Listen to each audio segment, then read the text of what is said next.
নির্বাচিত হয়ে এসছে, তার মানে ঋণগ্রস্ত হতে পারে, নট ঋণ খেলাপি।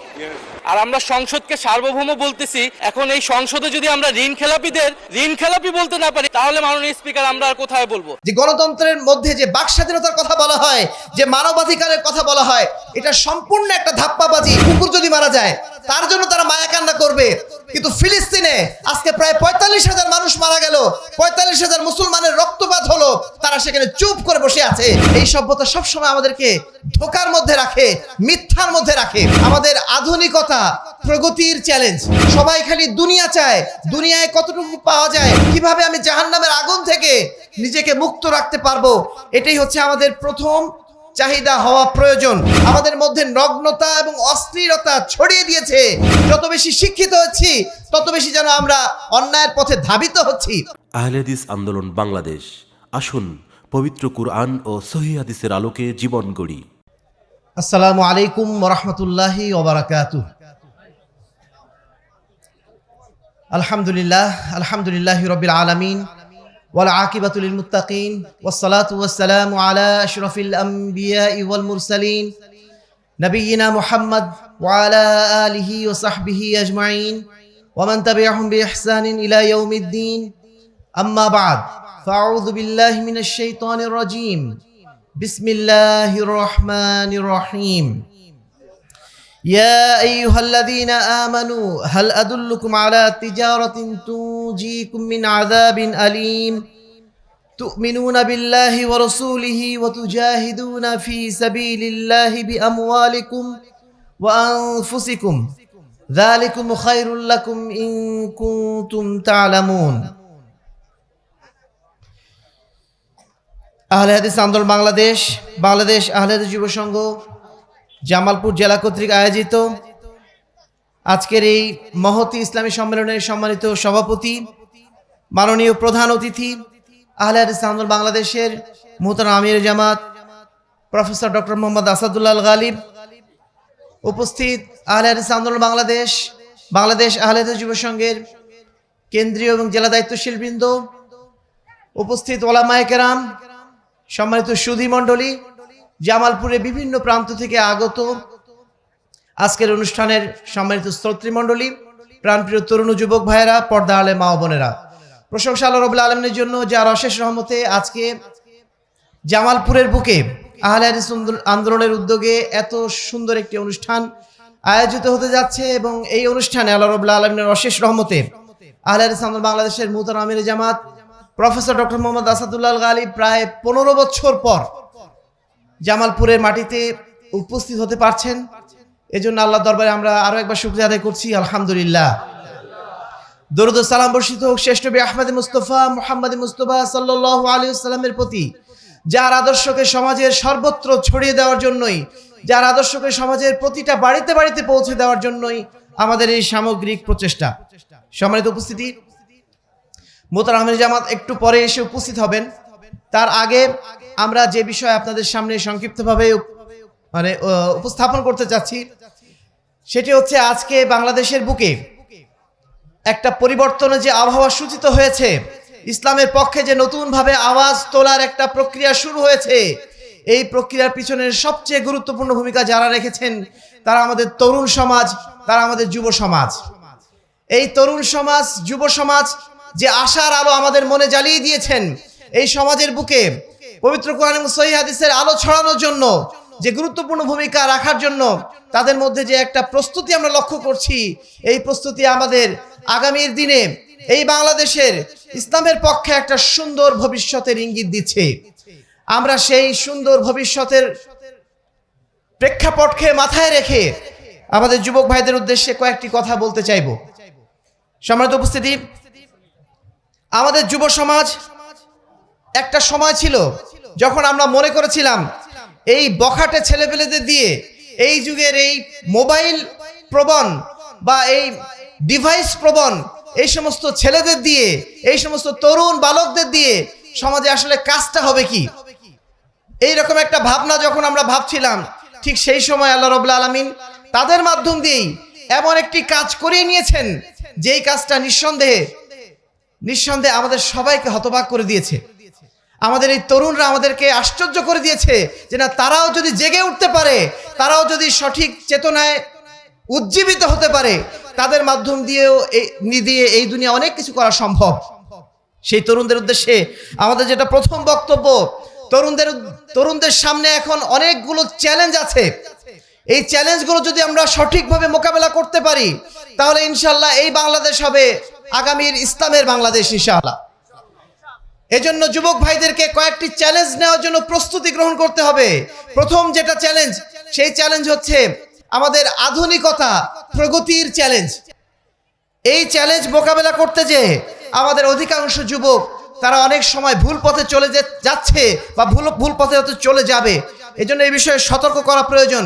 আজকের দুনিয়া বস্তুবাদের দুনিয়া, সবাই খালি দুনিয়া চায়, দুনিয়ায় কতটুকু পাওয়া যায় সেটাই তাদের মূল আগ্রহের বিষয়। বাড়ি করব, গাড়ি করব, এটাই হচ্ছে আমাদের সমাজের একটা সাধারণ চাহিদা। একজন মুসলিম হিসাবে আমাদের চাহিদার জায়গাটা যখন হওয়ার কথা ছিল শুধু আখেরাত কেন্দ্রিক, তখন আমাদের চিন্তা চেতনাগুলো হয়ে গেছে দুনিয়া কেন্দ্রিক। এজন্য দুনিয়াকে নিয়ে যত বেশি আমাদের প্রস্তুতি, দুনিয়াকে নিয়ে যে যত আমাদের বেশি ব্যস্ততা, সেই প্রস্তুতি সেই ব্যস্ততা আমাদের আখেরাতকে নিয়ে হচ্ছে না। আমাদের যুবক ভাইদের প্রতি আমাদের অনুরোধ থাকবে, এই দুনিয়া, বর্তমান যে দুনিয়া, চাকচিক্যের দুনিয়া আমরা দেখছি, ডিভাইস সর্বশেষ যে দুনিয়া আমরা দেখছি, এই দুনিয়ার মূল উদ্দেশ্য হচ্ছে আখেরাত থেকে মানুষকে ভুলিয়ে দেওয়া। মানুষ যেন আখেরাতকে নিয়ে চিন্তা না করে, সে যেন দুনিয়া নিয়েই ডুবে থাকে। এই যে মোবাইল গেমস, এই যে টেলিভিশন, এই যে কম্পিউটার, এই যে ডিভাইস চারিদিকে, এইগুলো আপনাকে একটা মুহূর্ত অন্যদিকে তাকানোর সুযোগ দেয় না।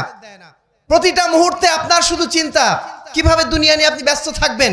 আর এই কারণে আজকের যুব সমাজের যে অবস্থা, অধিকাংশ যুবক তারা দেখা যাচ্ছে সারা রাত ধরে মোবাইল নিয়ে ব্যস্ত, আবার দিনের বেলা ঘুমাচ্ছে।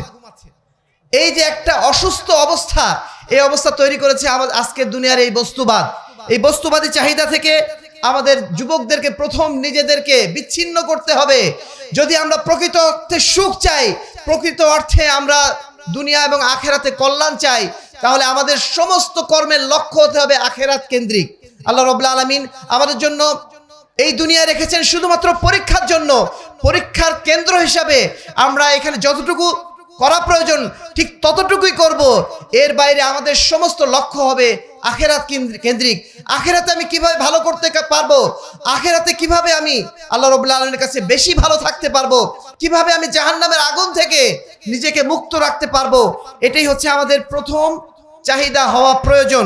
যুবক ভাইদের উদ্দেশ্যে দ্বিতীয় যেটা বক্তব্য, আজকের যে সভ্যতা, এই সভ্যতা আমাদেরকে হালাল হারামের জ্ঞান উঠিয়ে দিয়েছে, আমাদের মধ্যে নগ্নতা এবং অশ্লীলতা ছড়িয়ে দিয়েছে।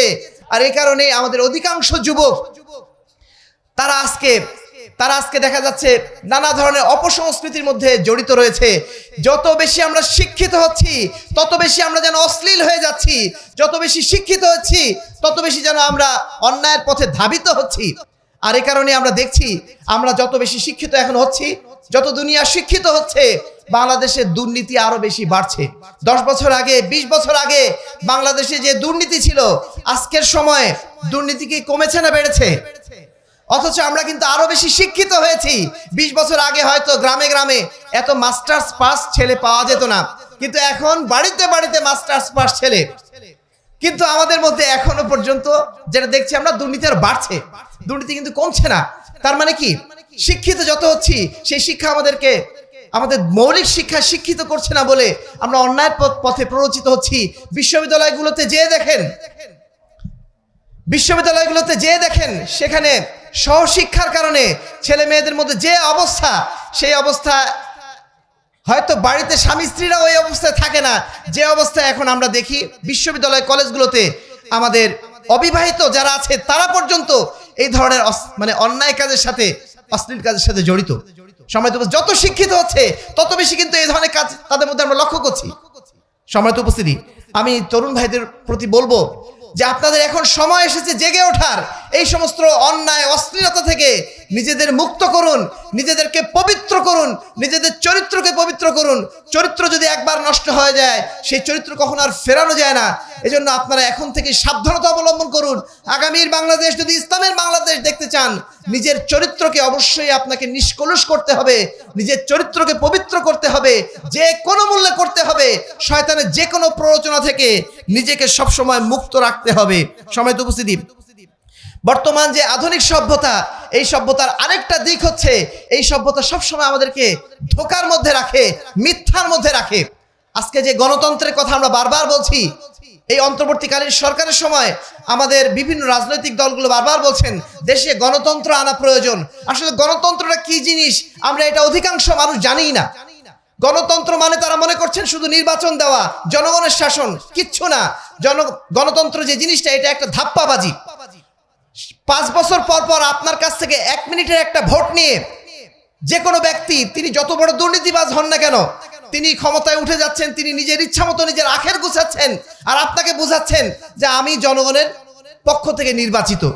জনগণের পক্ষ থেকে নির্বাচিত তিনি কিভাবে হলেন? 1 মিনিটের জন্য জনগণ তাকে হয়তো ভোট দিয়েছে, তিনি ভোট ডাকাতি করে হোক, কারচুপি করে হোক, মানুষকে অন্যায়ভাবে টাকা পয়সা দিয়ে হোক, তার কাছ থেকে ভোটটা তিনি নিয়েছেন। 1 মিনিটের একটা ভোট দিয়ে আপনি বলছেন আপনি জনগণের নির্বাচিত সরকার।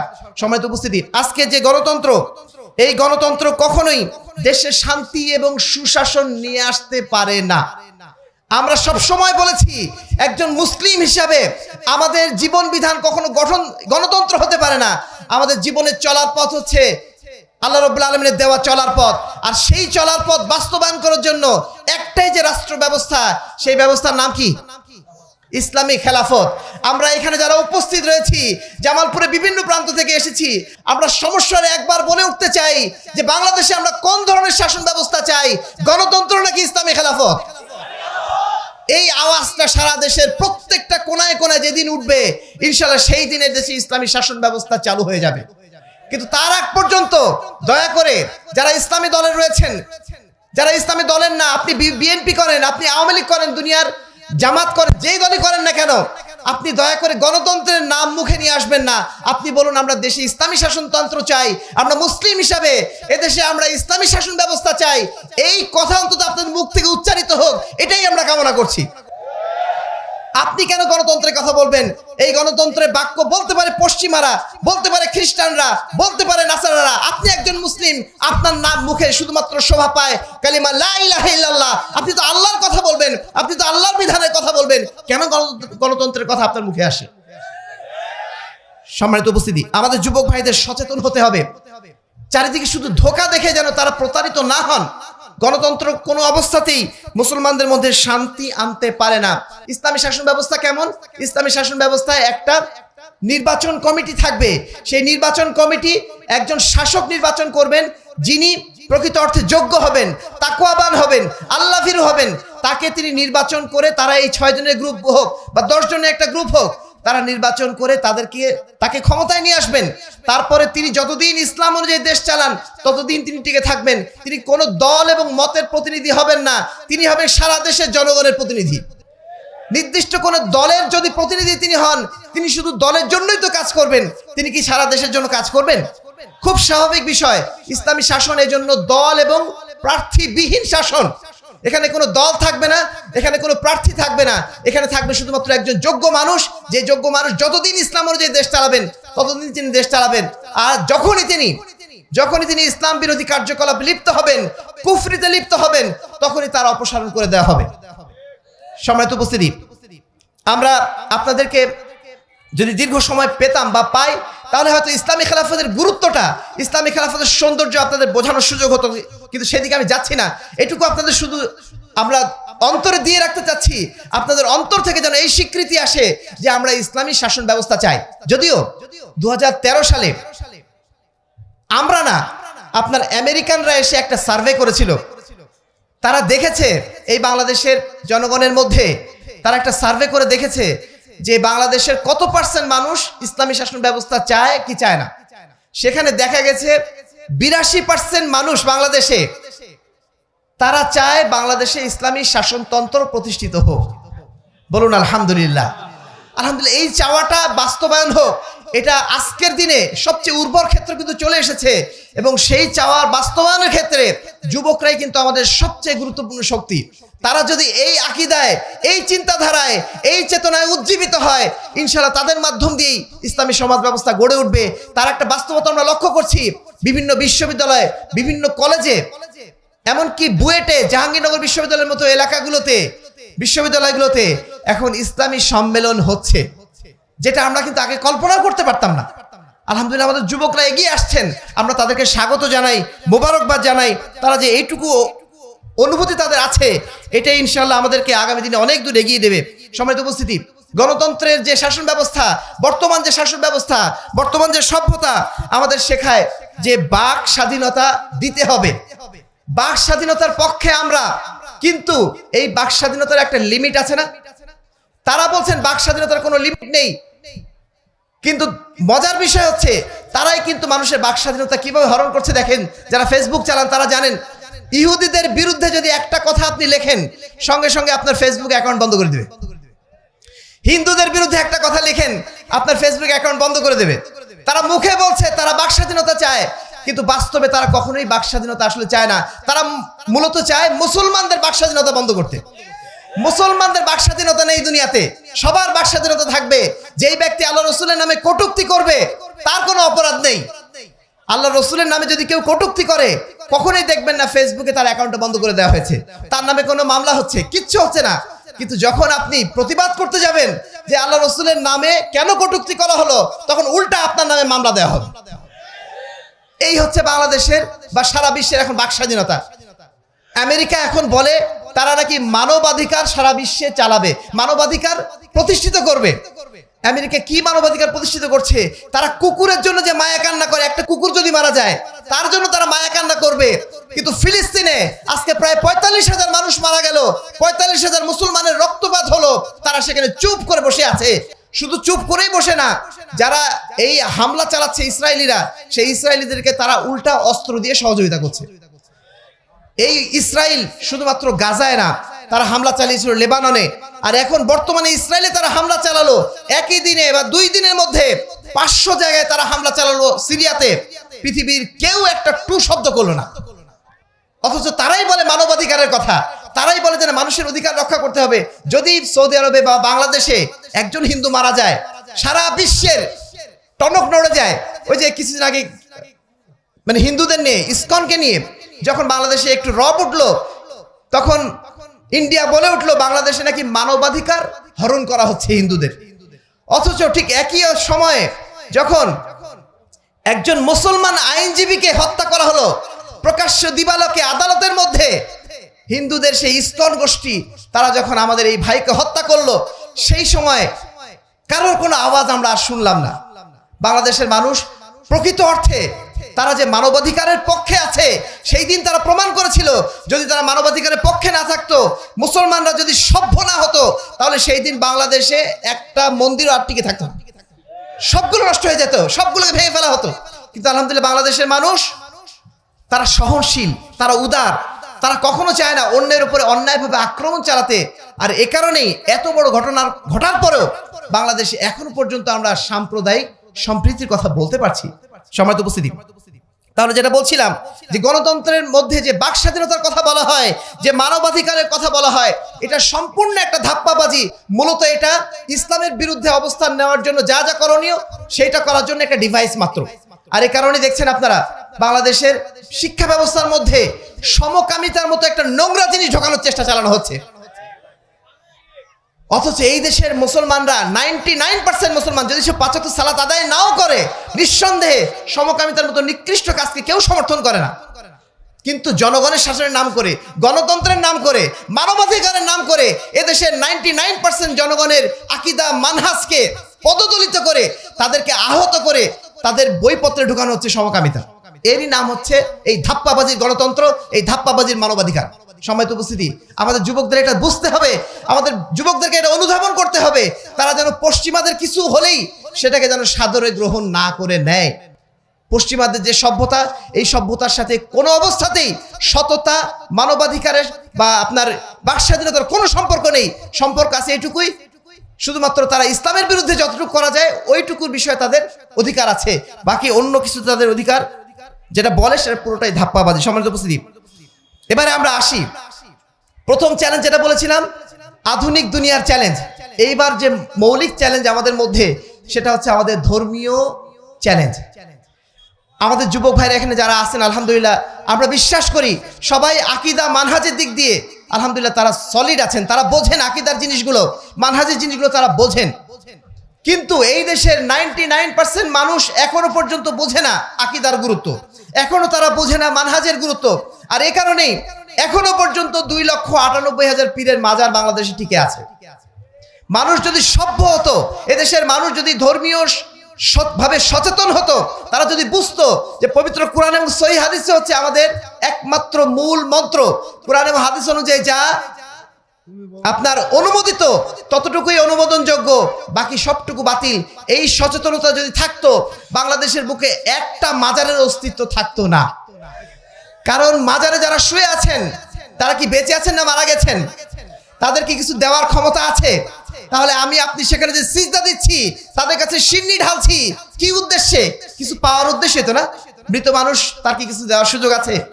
আমি একজন মুসলিম, আমি লা ইলাহা ইল্লাল্লাহ বলেছি, আমি আল্লাহর কাছে আত্মসমর্পণ করেছি, আমি চাইবো তো শুধু আল্লাহর কাছে, ইয়াকা না'বুদু ওয়া ইয়াকা নাস্তাঈন, আমরা একমাত্র তারই দাসত্ব করি, তোমারই দাসত্ব করি, একমাত্র তোমার কাছেই সাহায্য চাই।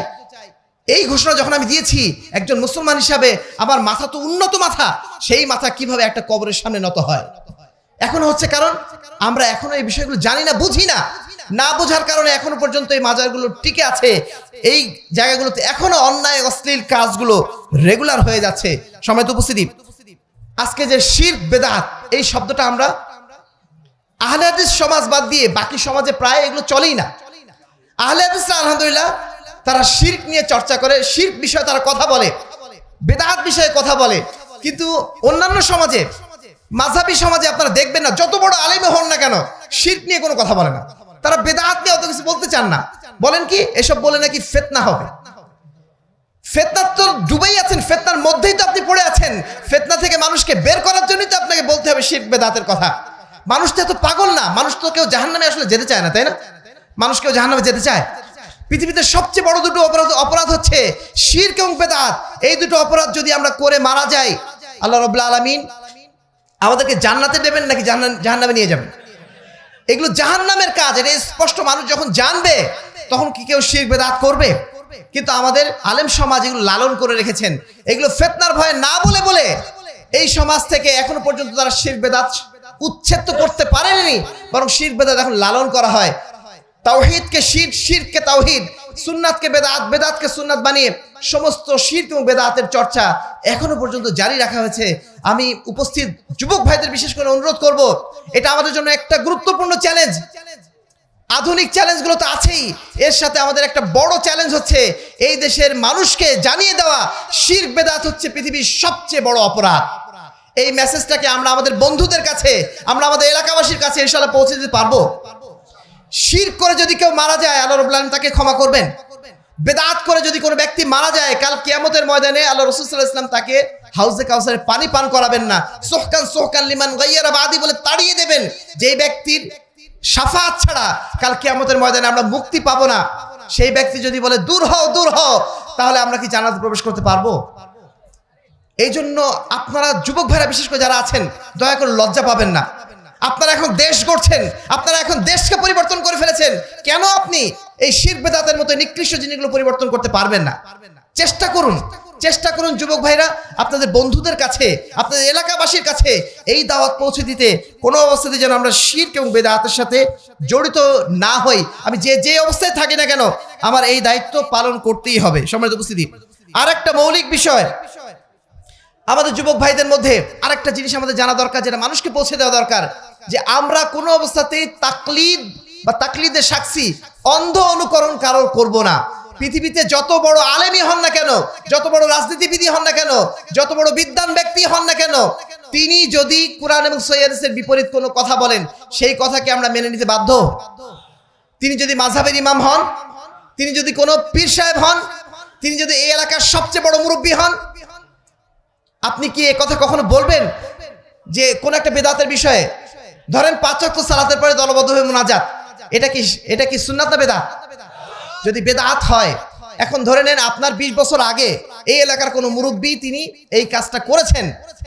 এখন আপনি একজন তরুণ যুবক, আপনি সচেতন একজন মানুষ, আপনি কি কথা বলবেন যে না আমার অমুক মুরব্বী তিনি এই এলাকার সবচেয়ে বড় আলেম ছিলেন, তিনি কি ভুল করে গেছেন? এই কথা বলবেন? যখনই এই কথা বলছেন তখনই বুঝে নেবেন আপনার সত্য জানার পথ বন্ধ হয়ে গেল। আপনার জানার একমাত্র সোর্স হচ্ছে পবিত্র কোরআন এবং সহিহ হাদিস। যদি আপনি জেনে থাকেন যে নিশ্চিতভাবে প্রমাণিত হয়েছে যে আল্লাহ রসুল কখনো এটা করেন নাই, সাহাবা একরাম কখনো করেন নাই, আমার মুরব্বী 20 বছর আগে তিনি করেছেন বটে, হতে পারে তার ভুল হয়েছে, তিনি তো মানুষ, তিনি তো নবী রাসূল নন, তিনি না জেনে হয়তো করে ফেলেছেন, তিনি হয়তো আল্লাহর কাছে মুক্তি পেয়ে গেছেন, কারণ তিনি হয়তো জানতেন না। কিন্তু আপনি যখন জেনেছেন, জানার পরে আপনার কর্তব্য হচ্ছে আল্লাহ রাসূল সাল্লাল্লাহু আলাইহি ওয়াসাল্লামের হেদায়েতকে আপনার করো জোরে মেনে নেওয়া, সামিনা ওয়া আতানা বলে মেনে নেওয়া, আমি শুনেছি মেনে নিয়েছি, কারণ তিনি আল্লাহ রসুল। আল্লাহ রসুলের কথা বেশি বড় হবে নাকি আমার হুজুরের কথা বেশি বড় হবে? আল্লাহ রসুলের সুন্নাত যদি বড় হয়, আল্লাহ রসুল সাল্লাল্লাহু আলাইহি ওয়াসাল্লাম যদি আমাদের জন্য আদর্শ স্থানীয় হন, তাহলে আল্লাহ রসুলকে উপরে রাখতে আমাদের কোনো আপত্তি আছে?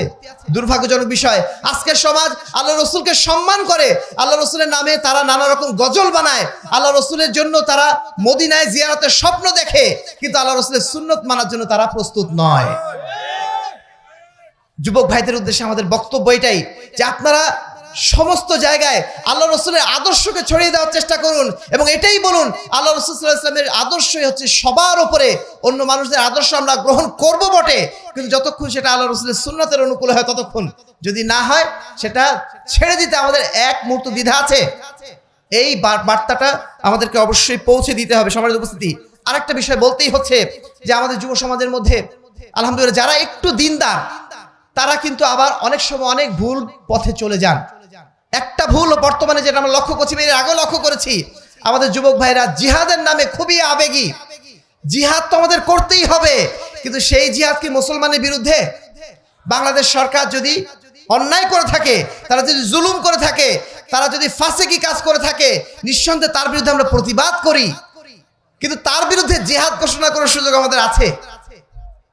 একজন মুসলমান কখনো মুসলমানের বিরুদ্ধে, যতক্ষণ সে 5 ওয়াক্ত সালাত আদায় করে, যতক্ষণ সে আল্লাহর নাম নেয়, ততক্ষণ পর্যন্ত তার বিরুদ্ধে জিহাদ করা যায় না। আপনি জিহাদ করবেন সেটা কাফেরদের বিরুদ্ধে, সেটাও একটা নিয়ম আছে, জিহাদের একটা শৃঙ্খলা আছে। আপনি সালাত আদায় করবেন, সালাত আদায় করার জন্য আল্লাহ রসুলের একটা তরিকা আছে না? আল্লাহ রসুল যে তরিকায় সালাত আদায় করেছেন, আপনাকে ওই তরিকায় সালাত আদায় করতে হবে। আপনি মুজাহিদ হবেন, আপনি জিহাদ করবেন, খুবই ভালো কথা, কিন্তু সেই জিহাদটা কার তরিকায় হতে হবে? আল্লাহ রসুলের তরিকায় হতে হবে না? এই জায়গায় এসে আমরা কিন্তু আবেগী হয়ে যাচ্ছি, আবেগী হয়ে একটা উল্টাপাল্টা কাজ করে বসছি। জিহাদ করার কিছু নিয়ম আছে, সেই নিয়ম ফলো করে আপনাকে জিহাদ করতে হবে। যদি না করেন তাহলে সেই 2005 সালে যে ঘটনা ঘটেছিল বাংলাদেশে, 64 জেলা 63 জেলায় বোম ফাটানো হয়েছিল, ফাটানো হয়নি? জিহাদের নাম করে ফুটানো হয়েছিল, আপনাদের এই জামালপুরের এলাকার মানুষরাই ফুটিয়েছিল। এই জন্য এই কথাগুলো বলতে হচ্ছে। দয়া করে আবেগী হবেন না, ইসলামের শত্রুদেরকে সুযোগ দেবেন না। এই সামান্য কাজটা করার কারণে সারা বিশ্বের বুকে বাংলাদেশের নাম হয়ে গেল কি, এটা জঙ্গিদের দেশ। আমাদের যারা আহলে হাদিস ভাই, তাদের প্রতি একটা অপবাদ লেগে গেল, আহলে হাদিস মানেই জঙ্গি। অথচ আহলে হাদিসরাই জঙ্গিবাদের সবচেয়ে বড় শত্রু। আহলে হাদিসরাই জঙ্গিবাদের বিরুদ্ধে সবচেয়ে বেশি কথা বলেছে। আমাদের মুহতারাম আমির জামাত প্রফেসর ডক্টর মোহাম্মদ আসাদুল্লাহ গালিব এই বাংলাদেশে জঙ্গিদের বিরুদ্ধে সর্বপ্রথম তিনি বই লিখেছেন। অথচ এখন উল্টাটাই আমাদের উপর চাপিয়ে দেওয়া হলো। কেন? আমাদের কিছু আহলে হাদিস ভাইরাও কিন্তু এর সাথে জড়িত ছিলেন। যুবক ভাইরা অত্যন্ত সাবধান। ইসলামের পথ অবশ্যই আমাদের আবেগ থাকবে, জাজবা থাকবে, কিন্তু সেই আবেগ জাজবা অবশ্যই সুন্নাতের পক্ষে হতে হবে, আল্লাহ রাসূল সাল্লাল্লাহু আলাইহি ওয়াসাল্লামের সুন্নতি তরিকা অনুযায়ী হতে হবে। আমরা যেন নিজ নিজ মন মতো একটা কাজ করে না বসি, তাহলে নিঃসন্দেহে আমরা যেমন ক্ষতিগ্রস্ত হবে, এদেশের ইসলাম ক্ষতিগ্রস্ত হবে। আগামীতে ইসলামী সমাজ প্রতিষ্ঠা করতে গেলে বাইরের শত্রুরা বারবার ওইদিকে আমাদের ইঙ্গিত দেবে।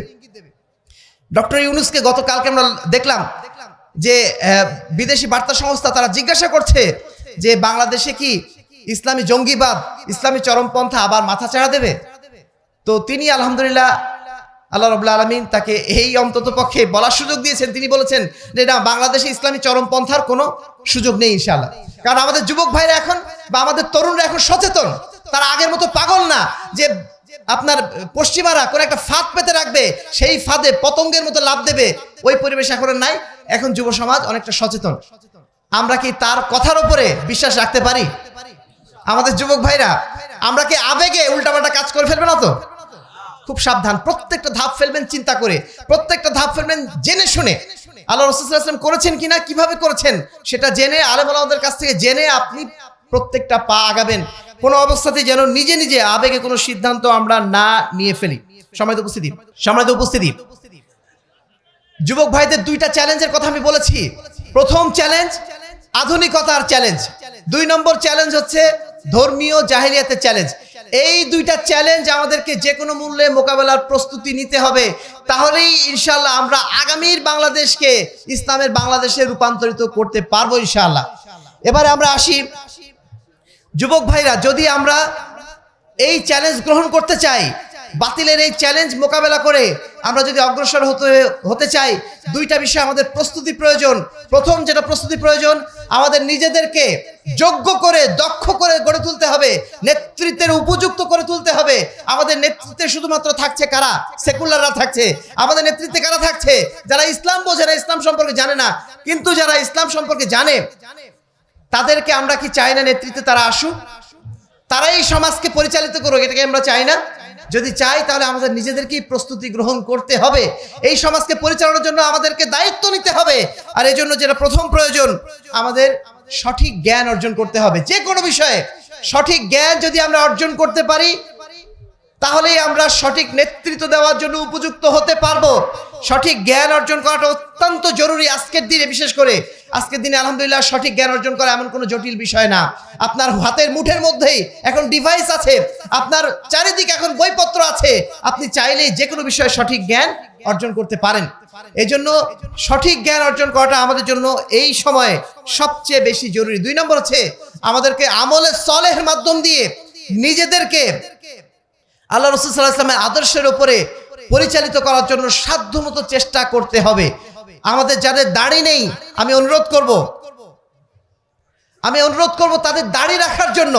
দাড়ি একটা সুন্নত, আপনি মনে করছেন খুব ছোট একটা জিনিস, কিন্তু এই ছোট জিনিসটাই আপনার জন্য, আপনাকে বড় বড় দায়িত্ব নেওয়ার জন্য আপনাকে প্রস্তুত করে দেবে ইনশাআল্লাহ। আপনি যখন দাড়ি রাখবেন, আপনি সিনেমা হলে প্রবেশ করতে পারবেন না, কারণ এগুলো কি আপনাকে অটোমেটিক বাধা দেবে। এক একটা সুন্নত, এক একটা আপনার জন্য বডিগার্ড। যত বেশি আপনি সুন্নাত পালন করবেন, তত বেশি সেটা আপনার জন্য বডিগার্ড হয়ে যাবে, তত বেশি বাতিল আপনার থেকে দূরে চলে যাবে। এই জন্য সাধ্যমতো চেষ্টা করুন আমল বাড়ানোর জন্য। 5 ওয়াক্ত সালাত তো মসজিদে পড়তেই হবে। বিশেষ করে বলবো অন্ততপক্ষে ফজরের সালাতটা আপনাকে মসজিদে পড়তে হবে। পারবেন? যুবক ভাইদের জন্য এটা সবচেয়ে কঠিন একটা কাজ, তাই না? কিন্তু এই কঠিন কাজটা যদি করতে পারেন, মনে রাখবেন যে আপনি যদি সকালবেলাতেই প্রথম কাজেই যদি আপনি শয়তানকে পরাজিত করতে পারেন, তাহলে সারাটা দিন শয়তানকে পরাজিত করা সহজ হয়ে যাবে। আর যদি সকালবেলায় আপনি পরাজিত হয়ে যান, প্রথম কাজটাতেই পরাজিত হয়ে যান, সারাটা দিন শয়তান আপনাকে পরাজিত করতেই থাকবে, আপনি আর জয়ের মুখ দেখতে পারবেন না। আর এই কারণে আমি আপনাদের অনুরোধ করব, নিজেকে প্রস্তুত করুন, নিজেকে ওহীর জ্ঞানে জ্ঞানান্বিত করুন, আমলে সলেহের মাধ্যম দিয়ে নিজেকে সুসজ্জিত করুন।